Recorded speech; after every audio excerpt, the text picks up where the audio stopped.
दोस्तों आज आपके लिए लेकर के आया हूं मैं एक शानदार क्लास जो कि आपके यहां पर देख रहे हो कैपेसिटर स्टार्ट मोटर संधारित्र चालित मोटर अर्थात कैपेसिटर सहायता से चलती है। यहां पर ये बात आपको क्लियर होना चाहिए कि कैपेसिटर स्टार्ट मोटर में क्या क्या आएगा। सबसे पहले मैंने इससे पिछला वाला वीडियो आपको ध्यान होगा कि कैपेसिटर स्टार्ट रन एवं आपको कैपेसिटर स्टार्ट व रन मोटर का प्रयोग किया गया था जो तीनों प्रकार की कैपेसिटर के आधारित मोटरों पर बताया था मैंने। आज जो आपको बताने जा रहा हूं वो है ओनली कैपेसिटर स्टार्ट मोटर अर्थात ये मोटर कैपेसिटर से चालू होती है। कैसी होती है, इसकी क्या कार्य प्रणाली है, क्या टॉर्क होगा, पावर फैक्टर क्या होगा, इसका क्या क्या उपयोग है, इसकी क्या क्या विशेषताएं हैं और किस प्रकार से कार्य करती है, इन सभी बिंदुओं पर अपन एक एक करके सारा विस्तार से पढ़ेंगे। लेकिन आप सबको जो है यहाँ एक कैपेसिटर स्टार्ट जो मोटर देख रहे हो इसमें किसका प्रयोग किया जाता है, इसका वेक्टर डायग्राम्स क्या होता है, इसका जो है चित्र कैसे बनता है, इस पर वास्तव में जो कार्य प्रणाली होती है वो कैसी होती है, इन सब पर चर्चा के लिए आप मेरे साथ बने रहेगा एंड तक। बहुत महत्वपूर्ण क्वेश्चन है कारण क्योंकि इससे क्वेश्चन आता है तो चैप्टर बहुत महत्वपूर्ण है। वजह यह है क्योंकि मोटरों का चैप्टर है वो भी एसी मोटर, एसी में भी सिंगल फेज मोटर आपको पता होगा ये सिंगल फेज के अंतर्गत ही पढ़ रहे हैं अपन। और सिंगल फेज में सबसे पहले मैंने आपको कल पिछला जो वीडियो बताया था उसी के बाद आप जो दूसरा नंबर का इसमें वीडियो देख रहे हो ना आप क्रम रूप से, तो इस तरह से मैं एक एक करके आपको सारे सीक्वेंसबद्ध वीडियो प्रोवाइड करा रहा हूँ। लेकिन इनको एंड तक पूरा देखना क्योंकि डिफिकल्ट चैप्टरों में से आपके लिए आता है। अब मैं बात बताऊँ यहाँ पर capacitor start and capacitor run motor अर्थात संधारित्र चालित मोटर, संधारित्र की सहायता से चलने वाली मोटर संधारित्र चालित मोटर कहलाती है। अब आप पर हम बात करते हैं तो सबसे पहले कि ये मोटर है क्या, मैं आपको बताना चाहता हूं कि ये मोटर है क्या, किस तरह की होती है, बनावट कैसी होती है, इसकी तो अपन चर्चा करते हैं आज आपके सामने। किसकी सहायता से चलती है, संधारित्र की सहायता से। तो मैं एक डायग्राम के माध्यम से यहाँ समझाता हूँ कि कैसे वर्क करती है ये। सबसे पहले मैं यहाँ पर आपको एक डायग्राम बताता हूँ कि ये जो होती है इसको सप्लाई दी जाती है एसी। इस मोटर को जो सप्लाई दी जाती है वो कौन सी दी जाती है, एसी सप्लाई। जब एसी सप्लाई यहाँ पर अपन देते हैं तो इस एसी सप्लाई पर अपन यहाँ पर संयोजित कर देते हैं एक, ध्यान दीजिएगा यहाँ आपको पता हो तो एक रनिंग वाइंडिंग अपन यहाँ पर संयोजित कर रहे हैं, देख रहे हो ना आप। अपन यहाँ जो कर रहे हैं ये है रनिंग वाइंडिंग और रनिंग वाइंडिंग को अपन थोड़ा सा आगे लेते हैं तो ये चीज़ आप यहाँ पर समझिएगा, ये स्टार्टिंग वाइंडिंग मैंने यहाँ बना दी। इससे आगे मैं लेकर चलूँ तो आपके लिए यहाँ पर आएगा सेंट्रीफ्यूगल स्विच। क्या आएगा, सेंट्रीफ्यूगल स्विच। और जब सेंट्रीफ्यूगल स्विच अगर बात करते हैं तो यहाँ आपको ध्यान देने की बात है कि ये सेंट्रीफ्यूगल जो स्विच होता है इसके बारे में अपन बात करते हैं तो यहाँ देखिएगा ये इधर से अपन लगा देते हैं सेंट्रीफ्यूगल स्विच। इसको सी आकार में देता हूं क्योंकि नाम क्या है इसका, सेंट्रीफ्यूगल स्विच, परिणाम स्वरूप सी दे दिया। अब तीन चीजें आपको यहाँ होगी, starting winding, running winding, capacitor और सेंट्रीफ्यूगल स्विच। चार चीजों का जिक्र हो गया। सप्लाई दे देते हैं इसको। तो सप्लाई में आप भी बताओ कि अपन कौन सी मोटर पढ़ रहे हैं, एसी। और एसी मोटरों में भी कौन सी पढ़ रहे हैं बताओ, सिंगल फेज।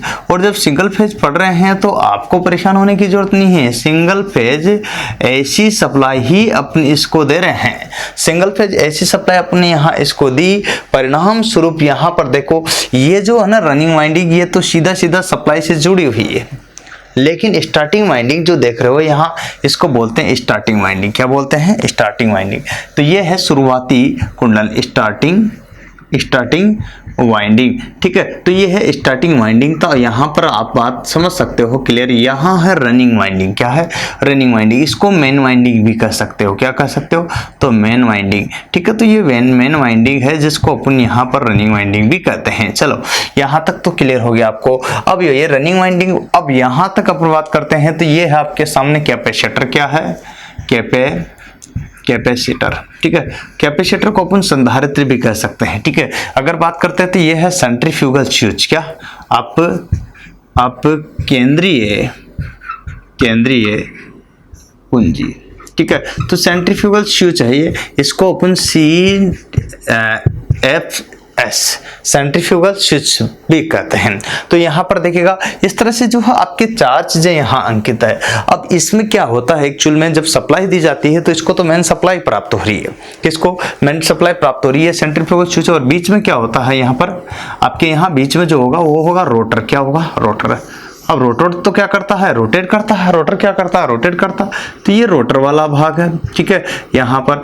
और ये जो है इसमें तांबे की या एल्यूमिनियम की अपन ने क्या लगा दी है, यहाँ छड़े, जो कि आप देख रहे हो। अब छड़े लगा दी, ये आपके यहाँ पर रोटर वाला भाग हो गया। अब ये छड़े लगा दी, छड़े लगा दी तो ये रोटेट कर रही है। यहाँ इनको शॉर्ट सर्किट कर दिया गया था, आपको पिछले वीडियो में बताया था मैंने, याद होगा। तो ये आपके स्टार्टिंग वाइंडिंग है, ये रनिंग वाइंडिंग। तो इसको तो सप्लाई मेन को तो अपन को डायरेक्ट मिल रही है, लेकिन यहाँ स्टार्टिंग वाइंडिंग में जैसे ही यहाँ से ये अब केंद्रीय स्विच 75% गति प्राप्त कर लेता है, तो जैसे मोटर अपनी 75% गति प्राप्त करती है, तो ये गति के फलस्वरूप क्या हो जाता है, हट जाता है।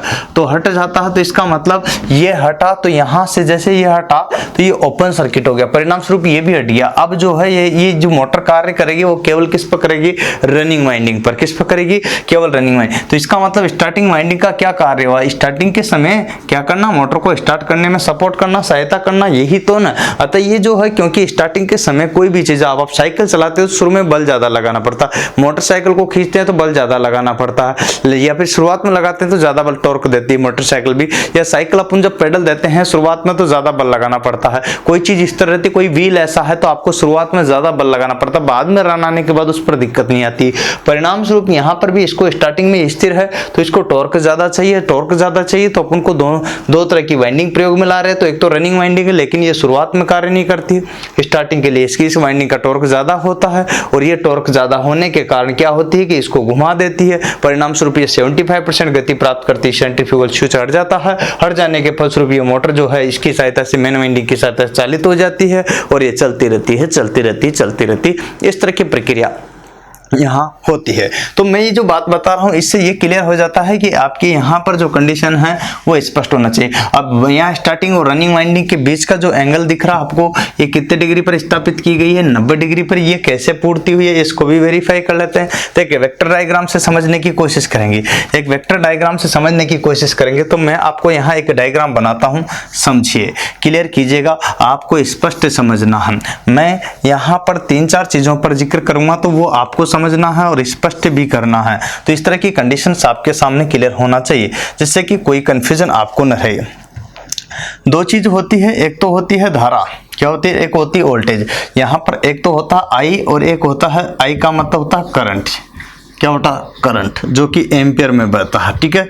एक होता है वी, वी का मतलब होता है पोटेंशियल, क्या होता है, पोटेंशियल, या सीधा सीधा वोल्टेज लिख लो आप, तो कोई कंफ्यूजन न रहे, ठीक है। पोटेंशियल का मतलब भी विभव ही होता है, तो वोल्टेज, ठीक है। अब वोल्टेज भी आपके यहाँ पर हो गया, तो इसका मात्रक भी वोल्टेज होता है, क्या होता है, वोल्टेज। अब यहाँ तक की ये दो चीजें जब होती है तो क्या कंडीशन आपके सामने होती है, ये बात समझिएगा। तो यहाँ देखिएगा, ये वेक्टर डायग्राम जब बनाते हैं तो कैसे 90 डिग्री आता है, ये बात आपको समझना है थोड़ा सा गौर से। और समझने के लिए यहाँ पर स्टार्टिंग वाइंडिंग सबसे पहले आप देखिएगा, तो स्टार्टिंग धारा, स्टार्टिंग वाइंडिंग में जो धारा आएगी वो स्टार्टिंग धारा कहलाएगी, तो यहाँ स्टार्टिंग वाइंडिंग। इसके बाद में यहाँ पर अगर बात करते हैं, एक तो होता है V और एक होता है I। तो ये यहाँ पर V है तो यहाँ I है, इसका मतलब ये वोल्टेज है तो ये धारा है। लेकिन यहाँ पर भी तो होगी धारा, क्या होगी, तो ये रनिंग वाइंडिंग की होगी, ये प्रतिरोध नहीं है, रनिंग वाइंडिंग के लिए लिखा मैंने, ठीक है। तो यहाँ पर ध्यान देना है, ये स्टार्टिंग वाइंडिंग S और ये रनिंग वाइंडिंग। अब देखना यहाँ से बात करते हैं तो इनके बीच का जो एंगल होगा इस पर चर्चा करेंगे। तो यहाँ ये दोनों तो है ही सही, लेकिन यहाँ जो कंडीशन है, ये जो एंगल है ये 70 डिग्री, कितने डिग्री का, और यहाँ जो एंगल है ये 20 डिग्री का, कितने डिग्री का। और आप यहाँ समझने की कोशिश करो, मैं आपको क्लियर कर देता हूँ कि 20 + 70 परिणाम स्वरूप 90 डिग्री हुआ कि नहीं हुआ।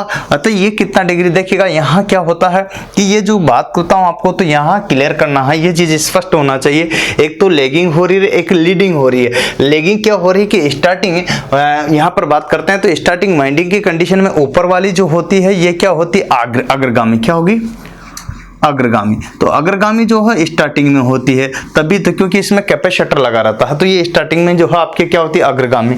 लेकिन यहाँ पर बात करते हैं तो यहाँ जो है समांतर संयोजन आ जाता है, परिणाम स्वरूप देखो इसके समांतर में है कैपेसिटर, तो यहाँ पर ये पिछड़ जाती है। और धारा जब पिछड़ जाती है तो कितनी पिछड़ती है, यहाँ पर पिछड़ जाती है, और पिछड़ती भी कितनी % आपको ध्यान होना चाहिए, इस बात का क्लेरिफाई होना चाहिए। तो पिछड़ तो जाती है, लेकिन कितनी पिछड़ती है, फीचर तो जाती है यहाँ से, देखिए यहाँ 20 यहाँ 70-20 का आपको देख रहे हो तो 70% इसका मतलब ये होती है आउट फेज। क्या होती है? अब दोनों की दोनों, चाहे इधर वाली हो चाहे इधर वाली, दोनों की दोनों क्या होगी? आउट फेज होती। क्या होती है? आउट फेज, मतलब इन फेज कोई भी नहीं होती है। इसका मतलब ये है कि एक तो 20 डिग्री पर, एक 70 डिग्री पर क्या होती है? पिछड़ जाती है। परिणाम स्वरूप अपन को क्या प्राप्त होता है? 90 डिग्री। तो आपसे ये पूछा जाता है यहाँ पर कि मेन वाइंडिंग और स्टार्टिंग वाइंडिंग, अर्थात रनिंग वाइंडिंग और स्टार्टिंग वाइंडिंग के बीच का जो दोनों वाइंडिंग किस पे स्थापित की जाती है? स्टेटर पर। और उन दोनों को कितने डिग्री के कोण पर स्थापित किया जाता है? 90 डिग्री पर। कितने डिग्री पर? 90 डिग्री पर। समझ जाओगे ना? तो इस तरह से आपको ये चीज क्लियर होना चाहिए, तब जाकर के अपन आगे पढ़ पाएंगे। तो ये चीज अगर क्लियर है तो अपन यहाँ पर एक एक चीज को लिखा पाएंगे, समझा पाएंगे। तो पहला क्वेश्चन आपका इसमें यह बनता है कि संधारित्र चालित मोटर, अर्थात वह मोटर जिसमें संधारित्र का प्रयोग, कैपेसिटर का प्रयोग किया जाता हो, वो संधारित्र चालित कहलाती है। राइट, ठीक है। अर्थात यहाँ पर देखिएगा, अब संधारित्र को यहाँ सबसे पहले आपको बताता हूँ तो कैपेसिटर ये आप केंद्रीय यहाँ पर अर्थात सेंट्रीफ्यूगल स्विच व स्टार्टिंग वाइंडिंग तीनों किस क्रम में है? सीरीज क्रम में। किस क्रम में है? सीरीज क्रम में। इसको लंबा भी कर दे तो ऐसे बन जाएगा ये तो आपके क्या बन जाएगी? वाइंडिंग, और ये आपके कैपेसिटर बन जाएगा,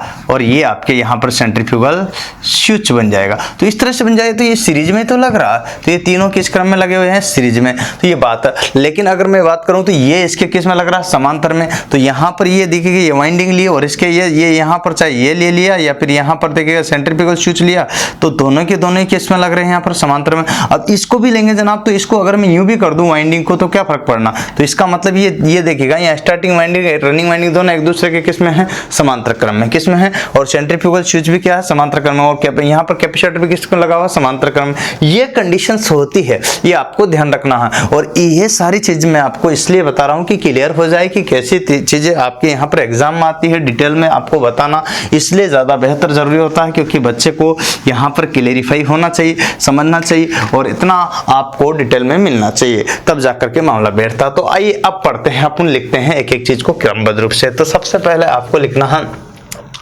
कि कैपेसिटर स्टार्ट मोटर, इसको कैपेसिटर स्टार्ट मोटर क्यों कहते हैं? ठीक है, क्यों कहते हैं? तो क्यों का जवाब, ठीक है, क्यों कहते हैं तो कारण। अब आपको बताना है क्यों कहते हैं, इसका कारण है। कैपेसिटर स्टार्ट मोटर क्यों कहते हैं तो इसका कारण है। देखिएगा यहाँ पर कारण क्या है? क्योंकि, ठीक है, कारण देखिएगा यहाँ पर स्पष्ट कीजिएगा, क्योंकि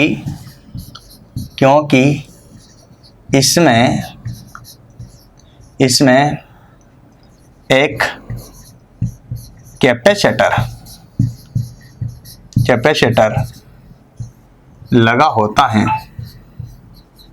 क्या लगा होता है?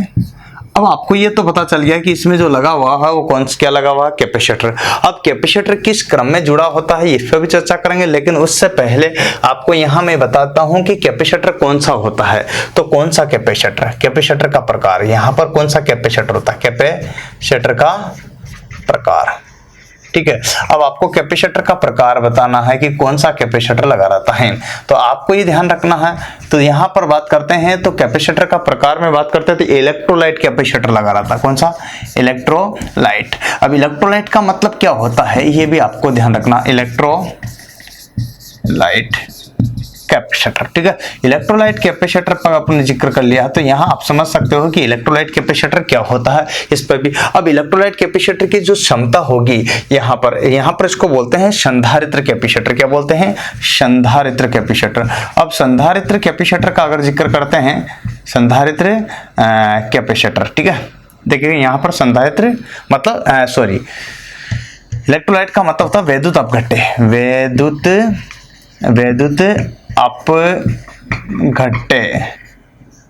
वैद्युत अपघट्य संधारित्र, ठीक है। तो यहाँ पर आपको ध्यान रखना है, इसका शुद्ध हिंदी नाम आपको क्लियर हो गया। चलो, इसकी जो क्षमता होती है वो कितनी होती है, तो क्षमता का अगर जिक्र करते हैं जिसको अपन कैपेसिटी कहते हैं, क्या कहते हैं?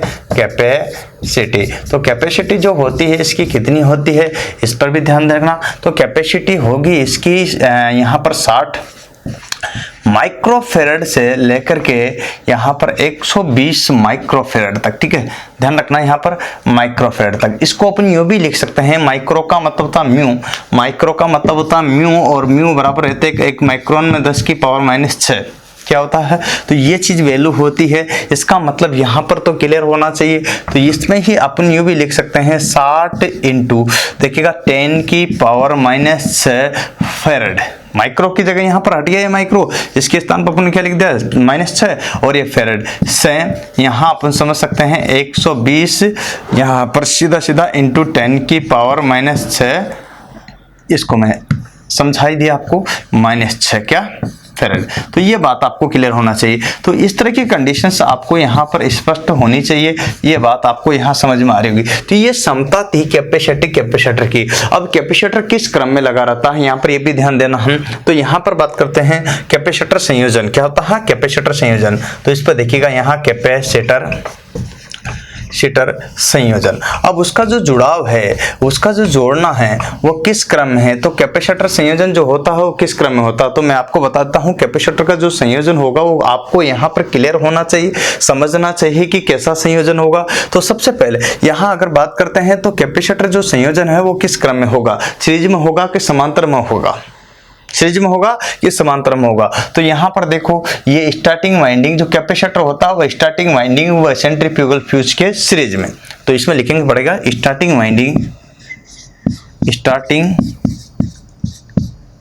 वाइंडिंग व सेंट्रीफ्यूगल फ्यूज के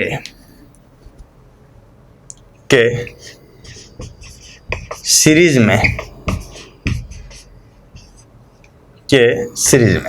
सेंट्रीफ्यूगल स्विच के सीरीज में, किसमें सीरीज में,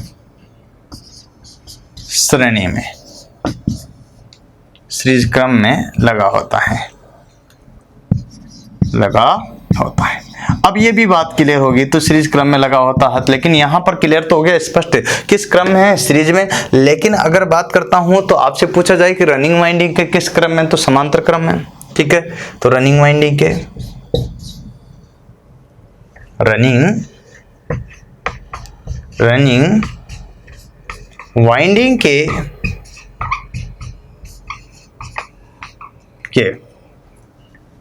क्रम, देखिए रनिंग वाइंडिंग के क्रम में लगा रहता समांतर क्रम, ये बात ध्यान रखना। पैरेलल अर्थात यहाँ समझिएगा पैरेलल क्रम में, तो यहाँ आपको क्लियर हो जाता है कि भाई किस क्रम में कौन सी चीज लगी हुई है। तो ये है आपके पैरेलल, ठीक है। तो पैरेलल कनेक्शन आपको यहाँ पर क्लियर हो गया। तो रनिंग में वाइंडिंग के क्रम में यहाँ पर कौन सा है, यहाँ देख सकते हो जैसा है वैसा का वैसा ही मैंने आपको बता दिया। तो ये चीज आपको यहाँ पर क्लेरिफाई हो रही है। तो ये है कैपेसिटर, क्या है कैपेसिटर। और कैपेसिटर में यही बात आपको ध्यान रखना है कि इसमें जो कैपेसिटर प्रयोग में लाया जाता है वो स्टार्टिंग के लिए प्रयोग में लाया जाता है। तो इसकी उपयोगिता क्या है, उपयोगिता कैपेसिटर की क्या उपयोगिता। तो उपयोगिता इस मोटर में क्या है, उपयोगिता है मोटर को स्टार्ट करने में, ठीक है। मोटर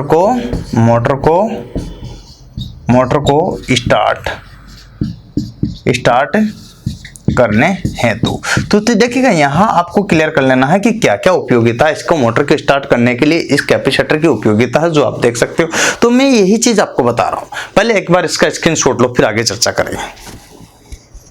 तो आपने स्क्रीनशॉट तो ले लिया है, अब मैं बात करता हूं आपको इसी क्रम में आगे। तो सबसे पहले मैंने जो चीजें बताई आपको समझ में आई होगी।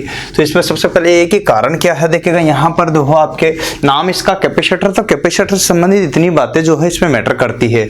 कौन कौन सी बातें कि सबसे पहले देखिएगा इसको कैपेसिटर स्टार्ट मोटर क्यों कहते हैं, क्योंकि ये कारण है इसका कैपेसिटर से ही एक कैपेसिटर लगा रहता है और एक कैपेसिटर से ही स्टार्ट होती है, इसीलिए इसको कैपेसिटर स्टार्ट कहते हैं। और कैपेसिटर का प्रकार कौन सा होता है इसमें, तो इलेक्ट्रोलाइट कैपेसिटर होता है जिसकी क्षमता कितनी होती है, यहाँ पर देखिएगा 60 से लेकर के 120 माइक्रोफेरेड, जो कि मैंने यहाँ दो तरीके से आपको बताया गया कि किस तरह से इसकी क्षमता होती है। चलो इसके बाद बात करते हैं। तो कैपेसिटर यहाँ पर संयोजन जो होता है स्टार्टिंग वाइंडिंग और सेंट्रीफ्यूगल स्विच के किस क्रम में, सीरीज क्रम में होता है, जबकि रनिंग वाइंडिंग के ये जो होता है पैरेलल में अर्थात समांतर क्रम में होता है। तो ये आपको ध्यान रखना है। इसकी उपयोगिता आपको पता है, मोटर को स्टार्ट करने के लिए ये इसकी उपयोगिता है। इस तरह से मैंने आपको यहाँ पर कैपेसिटर के बारे में बताया, कैपेसिटर स्टार्ट मोटर में। ये बात तो आपको क्लियर होगी। लेकिन सर अब और आगे क्या है, आगे देखिएगा, मैं आपको सबसे पहले बताता हूं यहाँ पर, ये तो कैपेसिटर के बारे में आपने बात की थी। अपन यहाँ से आगे बढ़ते हैं तो जो इसको सप्लाई दी जाती है ना, सप्लाई याद रखिएगा, यहाँ इसमें जो सप्लाई जाती है वो किस में जाती है, तो सप्लाई जो जाएगी वो आपको ध्यान रखना है सबसे पहले कि यहाँ मेन वाइंडिंग में, किस में जाएगी, ये मेन वाइंडिंग में। तो सप्लाई से जो संयोजित होती है वो मेन वाइंडिंग होती है। मेन वाइंडिंग का मतलब आप अच्छी तरह जानते हो, यहाँ मुख्य कुंडलन, और मेन वाइंडिंग जो होती है यही आपकी क्या कहलाती है, रनिंग वाइंडिंग क्या कहलाती है। इस रनिंग वाइंडिंग को ही क्या बोलते हैं अपन, यहाँ रनिंग वाइंडिंग कहते हैं। क्या कहते हैं, रनिंग वाइंडिंग। जब रनिंग वाइंडिंग आपको यहाँ पर क्लियर हो गया तो इसको समझ सकते हो, मेन का मतलब होता है मुख्य, है ना, मेन का मतलब क्या होता है, मुख्य, और वाइंडिंग का मतलब होता है कुंडलन। अब मुख्य कुंडलन की कंडीशन आपके सामने क्लियर कर दी, रनिंग का मतलब होता है चालित, और यहाँ पर बात करते हैं तो चालित, और वाइंडिंग का मतलब होता है कुंडलन। तो ये आपको ध्यान रखना है। तो इस तरह की स्टेप आपके साथ। तो यहाँ सप्लाई किसको दी जाती है, मेन वाइंडिंग के। अब मेन वाइंडिंग की बात करते हैं तो इस मेन वाइंडिंग के तीनों देखिएगा, मेन वाइंडिंग, और देखना यहाँ नोट डाल के लिखना, एग्जाम में आता ही आता है, क्या आता है, नोट डाल के लिखना कि मेन वाइंडिंग, अर्थात यूं समझिएगा कि रनिंग वाइंडिंग एवं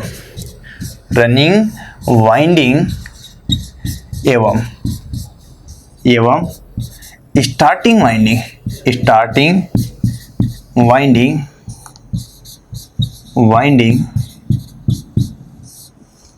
किस पर, स्टेटर पर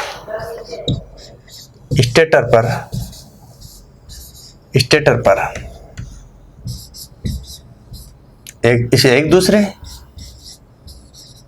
स्टेटर पर एक दूसरे के 90 डिग्री कोण पर जुड़ी होती हैं, तो कितने डिग्री पर जुड़ी होती है, 90 डिग्री कोण पर जुड़ी होती है भैया। तो यहाँ आपको ये क्लियर कर लेना है कि कितने डिग्री पर जुड़ी होती है, तो 90 डिग्री कोण पर जुड़ी होती है। अब यहाँ तक तो आपको क्लियर हो गया कि ये जो रनिंग वाइंडिंग है ये कितने डिग्री कोण पर जुड़ी हुई है, यहाँ स्टार्टिंग के रनिंग यहाँ पर 90 डिग्री कोण पर, अर्थात एक दूसरे के किस पर जुड़ी होती है, स्टेटर।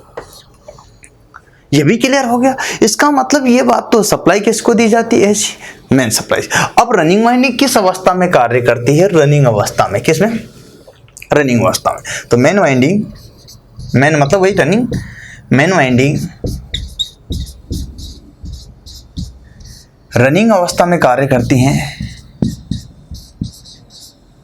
रनिंग अवस्था में कार्य करती हैं,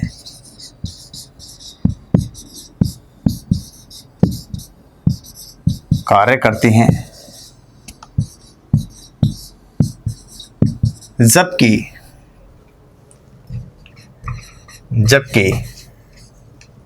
स्टार्टिंग वाइंडिंग स्टार्टिंग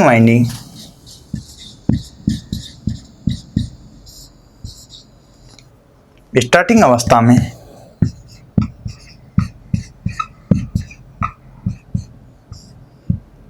में कार्य करती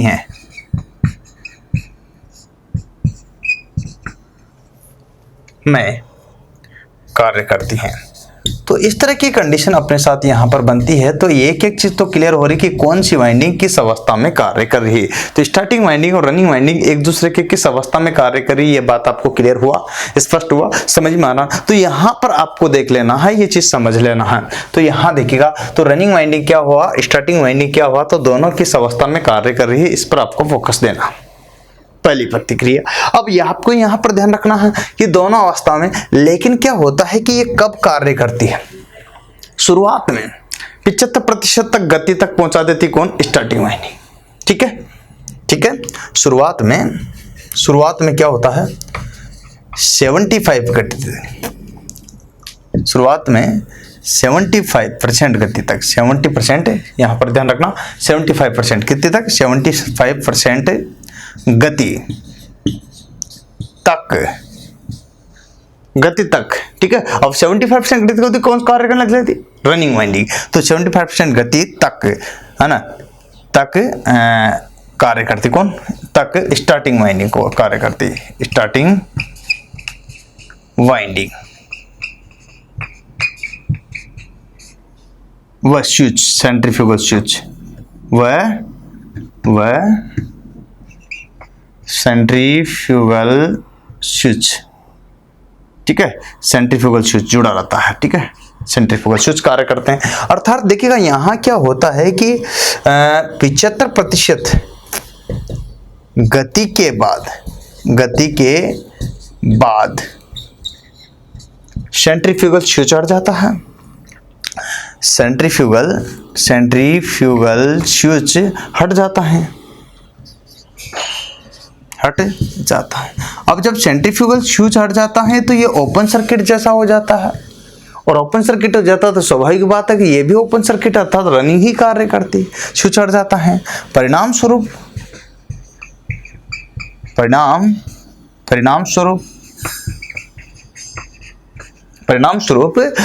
रनिंग वाइंडिंग, स्टार्टिंग वाइंडिंग भी कार्य करना बंद कर देती है। स्टार्टिंग वाइंडिंग भी कार्य करना बंद कर देती है,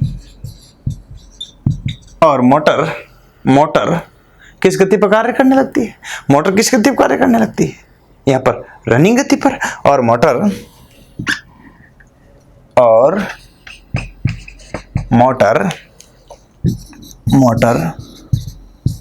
रनिंग वाइंडिंग की सहायता से रनिंग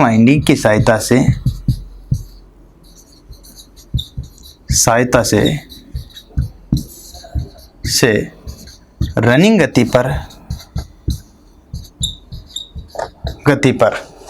कार्य करने लगती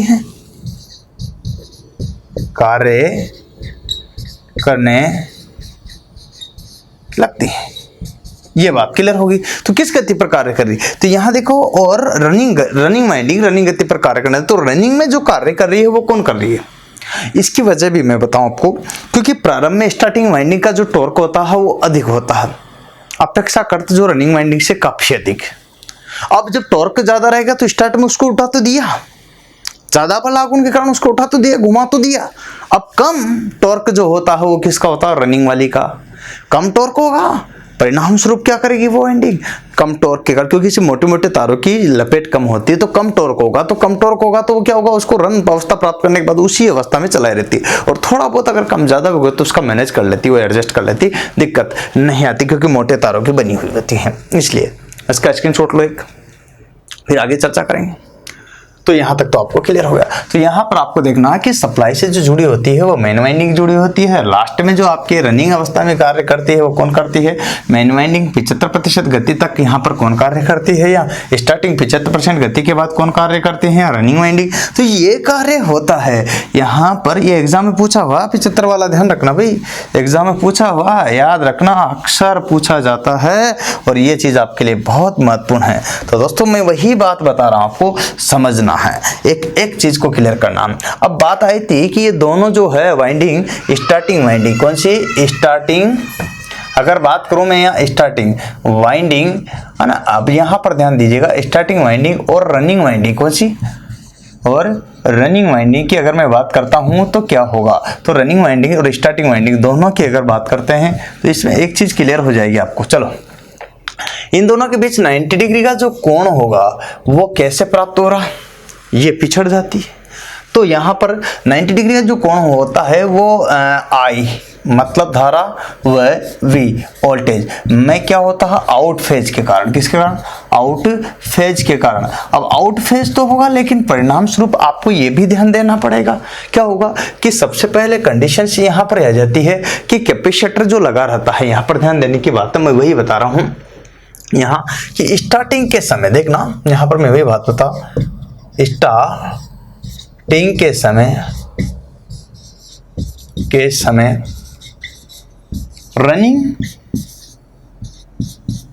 रनिंग वाइंडिंग में से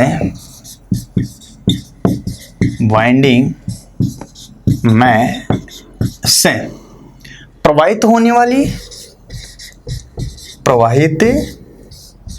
होने वाली, रनिंग वाइंडिंग में से प्रवाहित होने वाली विद्युत धारा, विद्युत धारा, आरोपित धारा, आरोपित वोल्टेज से पिछड़ जाती हैं। पिछड़ने का मतलब होता है यहाँ लैगिंग, पिछड़ जाती हैं। अब पिछड़ तो जाती, कितने डिग्री पर पिछड़ती है? 70 डिग्री पिछड़ गई। कितने डिग्री पर पिछड़ जाती है? 70 डिग्री पर, ठीक है, पिछड़ जाती है, ठीक है, ये कंडीशन है। अब पिछड़ने का कारण क्या है? आपसे पूछा है कि पिछड़ तो जाती है लेकिन इसका कारण क्या है, तो ये भी तो स्पष्ट होना चाहिए, बिल्कुल होना चाहिए, क्योंकि देखिएगा यहाँ पर इसका कारण है क्योंकि रनिंग वाइंडिंग में, रनिंग वाइंडिंग में क्या होता है? एक तो प्रतिरोध, क्या होता है? एक प्रतिरोध, एक इंडक्टेंस। वाइंडिंग में प्रतिरोध,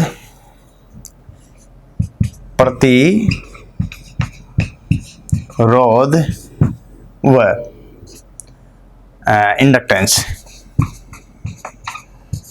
इंडक्टेंस, तो इसका मतलब हो आर व आई, ठीक है। आई का मतलब इंडक्टेंस, जिसको अपन यहाँ पर बोल सकते हैं एल। लिखो आप यहाँ पर, क्या लिखोगे?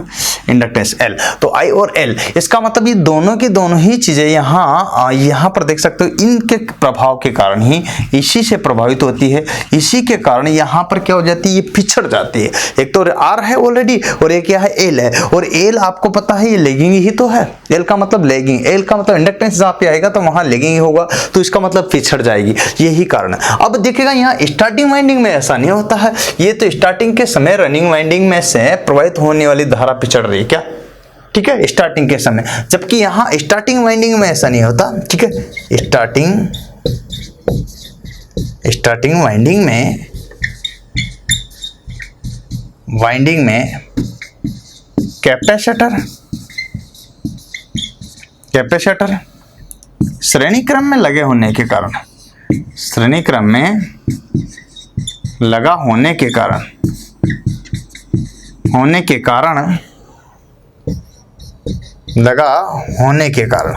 देखिएगा स्टार्टिंग वाइंडिंग में, यहां पर बात करते हैं स्टार्टिंग वाइंडिंग में कैपेसिटर श्रेणी क्रम में लगा होने के कारण, किस क्रम में? यहां पर कैपेसिटर श्रेणी क्रम में लगा होने के कारण। अब यहां ये बात तो क्लियर हो रही है आपको कि किस क्रम में लगा हुआ? तो कैपेसिटर श्रेणी क्रम में लगा हुआ, किसमें? तो श्रेणी क्रम में लगा होने के कारण यहां पर आपको ये चीज क्लियर हो रही है धीरे धीरे। तो यहां वही बात बता रहा हूं, तो यहां स्टार्टिंग वाइंडिंग में यहां बात कर रहे हैं, तो कैपेसिटर श्रेणी क्रम में लगा होने के कारण कैपेसिटर क्या करता है? अग्रगामी। तो कारण क्या है? लगा होने के कारण आगे हो जाती धारा वोल्टेज से आगे, अर्थात यूं बोल सकते हैं इसको, आगे को अपन लेगिंग, क्या बोल सकते हैं? लीडिंग, ध्यान रखना, लेगिंग पीछे हो जाती है, ठीक है, आगे हो जाती है,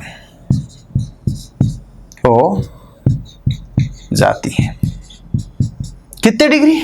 ये भी ध्यान रखना, 20 डिग्री। कितने डिग्री? 20 डिग्री। यहाँ कितना था? 70 डिग्री। यहाँ कितना था? 70 डिग्री। यहाँ कितना था? 70 डिग्री। और यहाँ तो 90 डिग्री की कंडीशन आती है। तो 90 डिग्री के लिए अपन क्या करते हैं? 90 डिग्री अपन को चाहिए, तो आपको पता है 70 प्लस 20 परिणाम स्वरूप क्या प्राप्त हो रहा है अपन को?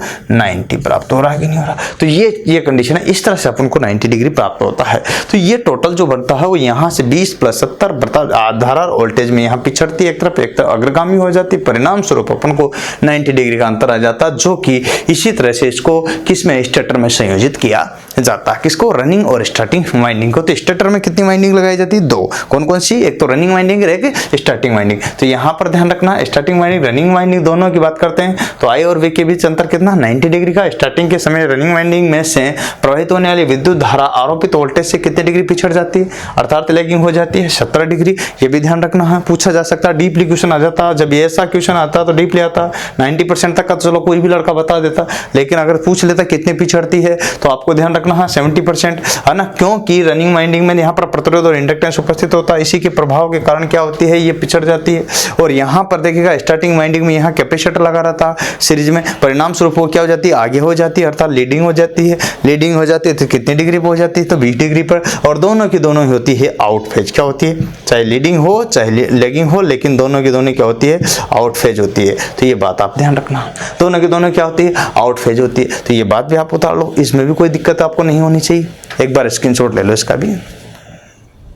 आपने इसका स्क्रीनशॉट ले लिया होगा और उतार भी लिया होगा, तो इसको उतार लिया करो बढ़िया रजिस्टर में शानदार तरीके से। अब अपन बात करते हैं इसी में ही, तो आपकी क्या क्या और चीज़ें आ जाएगी। तो मैं यहाँ पर बात करता हूँ तो इसकी कुछ विशेषताओं पर चर्चा कर लेते हैं, कुछ इसके उपयोग पर चर्चा कर लेते हैं, जो कि इसका लास्ट बिंदु है। अपन बात करते हैं तो इसकी विशेषताएं, और यहाँ पर अगर चर्चा की जाए दोनों पर ही तो किस तरह की कंडीशन होगी, ये बात आपको देखना है, समझना है, क्लियर करना है। तो अपन सबसे पहले यहाँ जो बातें बताई अपन ने उन पर बात करते हैं। तो इसमें विशेषताओं पर अपन आ जाए सबसे पहले, तो इसकी क्या विशेषताएं होती है, लिखिए आप, लिखो सबसे पहले विशेषताएं। तो विशेषताओं में अगर बात करते हैं तो विशेषताएं, अब विशेषताएं जो होगी वो कौन कौन सी होगी, यहाँ पर इस पर भी चर्चा करनी है। तो यहाँ देखिएगा ये इसकी विशेषताएं हैं और इन विशेषताओं के आधार पर अपन चर्चा करते हैं। तो पहली कंडीशन तो ये आती है कि इसकी प्रथम विशेषता है कि इसका पावर फैक्टर क्या होता है। यहाँ पर पहली कि पावर फैक्टर क्या है, पावर फैक्टर, ठीक है, ध्यान दीजिएगा। यहाँ दो चीजें हैं, एक तो पावर फैक्टर और एक है इसको बोलते हैं शक्ति गुणांक। क्या बोलते हैं, शक्ति गुणांक जो हो आपको ध्यान रखना है। शक्ति गुणांक के और दोनों की दोनों, एक और होता है टॉर्क। टॉर्क का मतलब होता है बल आघूर्ण। क्या होता है, बल आघूर्ण। तो बल आघूर्ण, अब बात करना है यहाँ समझना है, बल आघूर्ण इसको बोलते हैं बल आघूर्ण। अब बल आघूर्ण ये ले लो या फिर टॉर्क ले लो, एक ही चीज है। पावर फैक्टर को अपन यहाँ पर दोनों की ही अगर बात करते हैं तो इन दोनों का अगर चर्चा की जाए तो दोनों के दोनों ही क्या होते हैं, इसमें हाई होते हैं। तो पावर फैक्टर भी उच्च होता है और यहाँ बल आघूर्ण भी उच्च होता है, लेकिन किसमें, यहाँ पर स्टार्टिंग वाइंडिंग में। किसमें, ये दोनों ही उच्च होते हैं, लेकिन किसमें, स्टार्टिंग वाइंडिंग में। किसमें होते हैं, दोनों ही उच्च, स्टार्टिंग वाइंडिंग में। तो यहाँ पर बात करते हैं स्टार्टिंग वाइंडिंग में। यहाँ जो क्लियर करना है, स्टार्टिंग वाइंडिंग में शुरुआत में जो है पावर फैक्टर और यहाँ पर बल आघूर्ण क्या होता है। तो इस मोटर का स्टार्टिंग के समय आप यूं भी समझना, स्टार्टिंग वाइंडिंग का मतलब स्टार्टिंग के समय जो होता है वो क्या होता है, यहाँ पर टॉर्क क्या होगा, उच्च चाहिए, और क्या चाहिए यहाँ पर पावर फैक्टर भी क्या चाहिए, उच्च, दोनों ही उच्च होना चाहिए।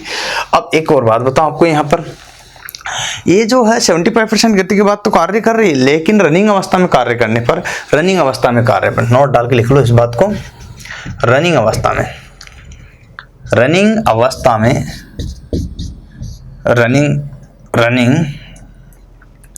अवस्था की अपेक्षा प्रारंभिक अवस्था में टॉर्क बहुत अधिक होता है। तो ये बात भी क्लियर हुई आपको। तो यहाँ पर देखिएगा दोनों चीज क्लियर हो गई। तो यहाँ आप समझना कि बहुत अधिक होता है। तो यहाँ पर क्या, प्रारंभिक की अवस्था में यहाँ पर क्या होता है, बहुत अधिक होता है रनिंग की अपेक्षा में। तो रनिंग अवस्था के यहाँ पर ज्यादा होता है, याद रखना ये बेहतर। और थोड़ा बहुत अगर क्या होता है कि लोड अगर परिवर्तन होता है उससे कोई प्रभाव नहीं पड़ता है। बात करिए यहाँ पर, तो थोड़े बहुत लोड से इस पर कोई प्रभाव नहीं पड़ता है। तो देखिएगा यहाँ पर सबसे बात करते हैं, यदि थोड़ा लोड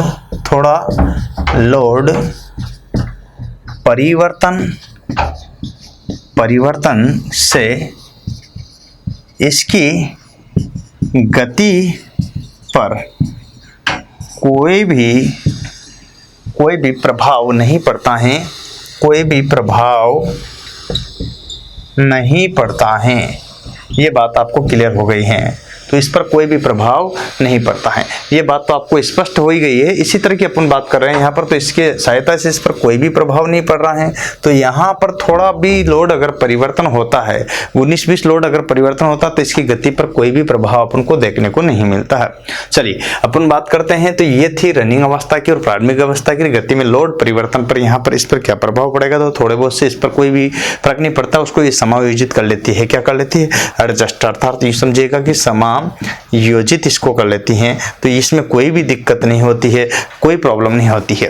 ये चीज तो आपको यहाँ तक क्लियर हो गई। अब अपने पास बचता है इसके यूज। क्या बचता है? यूज। यूज जो बचते हैं तो इसके क्या क्या यूज और कहाँ कहाँ पर उपयोग करेंगे, इस पर ध्यान देना है। तो सबसे पहले अपन बात करते हैं तो इसका कंप्रेशर में उपयोग करते हैं। कहाँ पर? कंप्रेशर। कंप्रेशर में भी इसका यूज किया जाता है, ठीक है। इसके बाद पंप होता है, पंप, उसमें भी इसका यूज करते हैं। देखिएगा, कंप्रेशर हो गया, पंप हो गया, और कहाँ करेंगे? ब्लोअर हो गया। क्या हो गया? ब्लोअर। क्या हो गया?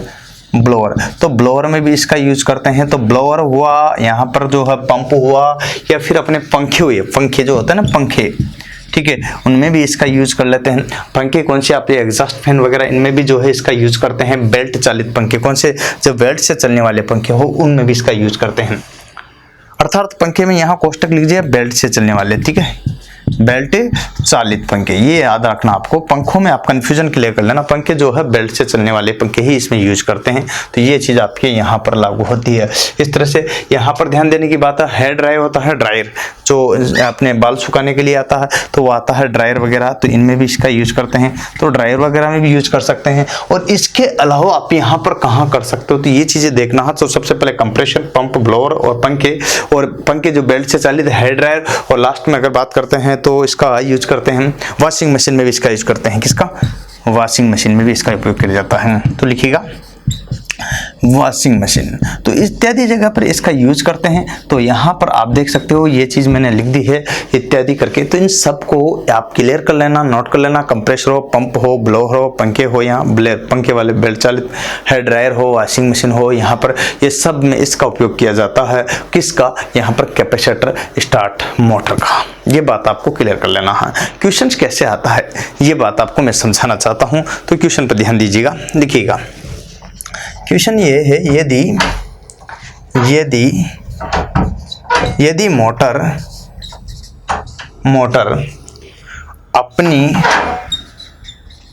अपनी गति की कितनी प्रतिशत गति प्राप्त करे कि वह, ठीक है, कितनी, यदि मोटर अपनी गति की कितनी प्रतिशत गति प्राप्त करे कि वह रनिंग अवस्था में कितनी प्रतिशत गति प्राप्त करे कि वह रनिंग वाइंडिंग पर चालित हो जाए। अच्छा, बात समझिएगा, यहाँ पर चालित हो जाए। इस तरह का क्वेश्चन आपके यहाँ पर बात बताता हूँ। ये ही क्वेश्चन आपके यहाँ DMRC में आया है अभी हाल में 2019-20 में जो क्वेश्चन आया, और ये आपके DRDO में भी आया है, और ये आपके देखिएगा यहाँ क्लियर बताता हूँ, टेक्निकल हेल्पर में भी आया 2018 वाले में। तो इस तरह से आप देख सकते हो यहाँ पर, जे आपको क्लियर होना चाहिए, कंफ्यूजन नहीं रहना चाहिए कि किस तरह से क्वेश्चन कहाँ पर आ रहे हैं। अक्सर एग्जाम में पूछा जाता है, इससे कोई भी एग्जाम ऐसा नहीं जाता कि इनमें से क्वेश्चन न पूछा गया हो। अब ऑप्शन आपको बताना था यहाँ पर कि किस तरह की कंडीशन है। तो पहला ऑप्शन है यहाँ पर देखिएगा 30%, ठीक है। यहाँ पर दूसरा ऑप्शन आपके सामने 100%, ठीक है। और तीसरा ऑप्शन है यहाँ पर 50%, और चौथा ऑप्शन है यहाँ पर 75%। तो इस तरह से आंसर आपको क्लिक करना था, और जो कि आपको मैंने कई बार बताया। तो इसमें कुछ भी दिमाग लगाने वाला नहीं है, लेकिन ध्यान रखना हम ये याद रहेगा तभी है, यदि मोटर अपनी कितनी प्रतिशत गति प्राप्त करे कि रनिंग वाइंडिंग पर चालित हो जाए, मतलब चलने लगे, कार्य करने लगे। तो इस तरह की कंडीशन है दोस्तों। इस टाइप के क्वेश्चन से एग्जाम में पूछे जाते हैं, पर इन पर आपको फोकस करना पड़ेगा, तब जाकर के मिल पाएगा, और इसी तरह से आप एक एक करके पढ़ पाएंगे। तो आपको क्या करना है, कुछ नहीं, इसका स्क्रीनशॉट लेना है, बढ़िया सुव्यवस्थित तरीके से नोट्स बनाना, क्लास नोट्स आपके यहीं तैयार हो जाएगा, PDF भी आपको मिल जाएगी, चिंता वाली कोई बात नहीं है। क्लास में जो पढ़ाई वो भी मिल जाएंगे, पर इनको आपको एक एक करके सारा संग्रह करना पड़ेगा, तब जाकर के आपको मिल पाएगा। तो एक एक चीज़ को विस्तार से पढ़िएगा, क्लियर कीजिएगा, समझिएगा। फिर भी कोई दिक्कत आए तो आप मुझे कमेंट पर भी बता सकते हो, और किसी प्रकार की कोई दिक्कत आपको आए तो आप मुझे ज़रूर अवगत कराएं। और ऑफिस नंबर पर भी कॉल कर सकते हो, कहाँ 07414095095 पर आप कॉल कर सकते हो। उम्मीद है ये सारी की सारी बातें आप अपने दोस्तों को ज़्यादा से ज़्यादा शेयर करना, जिससे कि इस वीडियो का लाभ सभी स्टूडेंट को मिल सके। ज़रूर इतना काम आप करोगे, ये सारा काम के लिए आप एक के साथ एक वीडियो आपको मिलता ही रहेगा, लेकिन आप और हम लगातार चलेंगे, दौड़ेंगे, रन करेंगे। यकीन मानिए कभी ज़िंदगी में रुकना मत, चाहे परिस्थितियाँ कैसी भी हो। बात समझना, चाहे परिस्थितियाँ कैसी भी आए, जिंदगी में कभी रुकना मत। विकट अगर मन में अगर ठाना है किसी ने, तो विकट परिस्थितियों को भी भगाना जाना है किसी ने। चाहे परिस्थितियां कैसी भी हो, हमें इन्हें भगाना है। अब आपको मिलकर के कैसे परिस्थितियों को भगाना, इसके लिए एक एग्जाम्पल आपको बता देता हूँ। सांप कितना भी जहरीला हो, लेकिन बाजी मार जाता है और उसे उठा लेता है। देखा होगा आपने, ये विकट परिस्थितियां हो, चाहे परिस्थितियां कैसी भी हो, तो इसका मतलब ये है कि जहर उगलने वाला भी आपका कुछ नहीं बिगाड़ सकता। परिस्थितियों से अगर लड़ना सीख लिया तो यही चीज है। तो मैं वही बात बता रहा हूं कि आप और हम मिलकर के चलेंगे। और आप पढ़ो, मेरे से नहीं, 10 वीडियो पढ़ो, 20 वीडियो पढ़ो, और सबसे पढ़ो जितने भी टीचर्स हैं, उनमें से जो बेहतर लगे कि ये बढ़िया पढ़ा रहा है या समझ में आ रहा, तो उनसे बार बार पढ़ो या उनके वीडियो कोर्स लेकर के पढ़ो, जिससे पूरे वीडियो आपको मिल सके। आधा अधूरा पढ़ने से कोई लाभ नहीं मिल पाता है, क्योंकि सुव्यवस्थित तरीके से आधा इससे पढ़ लिया, आधा इससे पढ़ लिया, आधा इससे नहीं। पहले शुरुआत में देख लो 2-2, 5-5, 10-10 वीडियो सभी के, जो बेहतर टीचर लगे। आजकल तो गूगल बाबा का जमाना, दुनिया के सारे टीचर्स आपके सामने हैं, जो बेहतर लगे उनसे पढ़ो। कोई ज़रूरी नहीं आप मुझसे ही पढ़े, कोई ज़रूरी नहीं कि आपके जो पड़ोसी है उन्हीं टीचर से पढ़े। यहाँ पर जो बेहतर लगे उनसे पढ़े। पूरे हिंदुस्तान, पूरी दुनिया आपकी मुट्ठी में है। अब आप चयनित कर सकते हो कि मुझे किस टीचर से पढ़ना है, कौन बढ़िया पढ़ा रहा है, कौन आपको अपनी नौकरी दिला सकता है, कौन नौकरी लगा हुआ है, कौन लगा सकता है, ये मैटर करता है। हाँ भाई, इसीलिए बता रहा हूँ, क्योंकि मैं आपको बता रहा हूँ। एक बार अपने यहाँ पर जो है विद्युत विभाग राजस्थान बोर्ड की जो RSB है, उसमें JEE की पोस्ट पर क्लियर हूँ। उसका आपको, क्योंकि रेलवे JEE में ऑलरेडी सिलेक्टेड हूँ, इसलिए उसमें गया नहीं। और लोकोपाइड में मैं 7 महीने तक लगातार नौकरी किया हूँ। 6 महीने ट्रेनिंग, 1 महीना ट्रेन चलाई। उसके बाद JEE रेलवे में हो गया। इस तरह से मेरा सफर चला है, तो आपको परेशान होने की जरूरत नहीं। बेसिक चीजें मैं इसलिए बताता हूं कि फर्क पड़ता है अनुभव का। किसी ने एग्जाम फाइट किया तो वो ज्यादा बेहतर जानता है। यूं तो दुनिया कह देती है कि हाँ मैंने कर रखा, मैं नौकरी लगा दूंगा, लेकिन भाई खुद क्यों नहीं लग जाता है। बड़ी समस्या, बड़ी विडंबना है देश की कि भाई मैं कर दूंगा। मैं ये नहीं कर रहा कि मैं कर दूंगा, लेकिन अगर मेरे से बढ़िया मिले तो वहां जाइए। लेकिन अनुभव का फर्क पड़ता है, और अनुभव कहां से आता है? जो प्रैक्टिकल करता हो, थ्योरी करता हो, दोनों करता हो। यही चीज है। जिसने पेपर दिए हो, पेपर निकाले हो, तो बच्चों को भी निकलाएगा। जिसने खुद ने पेपर नहीं दिया कि ऐसा होता होगा, तो ऐसा होता है, जरूरी नहीं है ऐसा होता है। यही टीचर में अंतर है। जो प्रैक्टिकल है, जो नौकरी लगाओ, वो कहता है ऐसा होता है, ऐसा आता है पेपर, और जो कहता है कि ऐसा होता होगा, तो अंतर है दोनों में। आजकल दुनिया बदल चुकी है दोस्तों, तो आपको जहां से बेहतर लगे वहां से पढ़े, जरूरी नहीं आप मुझसे पढ़े। लेकिन अगर अच्छा लगे तो लाइक सब्सक्राइब जरूर बनता है। बनता कि नहीं बनता? तो आप भेज दो अपने दोस्तों में, व्हाट्सएप, फेसबुक, इंस्टाग्राम, टेलीग्राम, और इन सभी पर 10 ग्रुप में भेज दीजिएगा। उम्मीद है आपको मेरी बात अच्छी लगी होगी, तो अपने दोस्तों को जरूर शेयर करेंगे। नए दोस्त बेल बटन को दबाएंगे। फिर मिलेंगे नेक्स्ट वीडियो के साथ। आज के लिए इतना ही। जय हिंद, जय भारत, वंदे मातरम।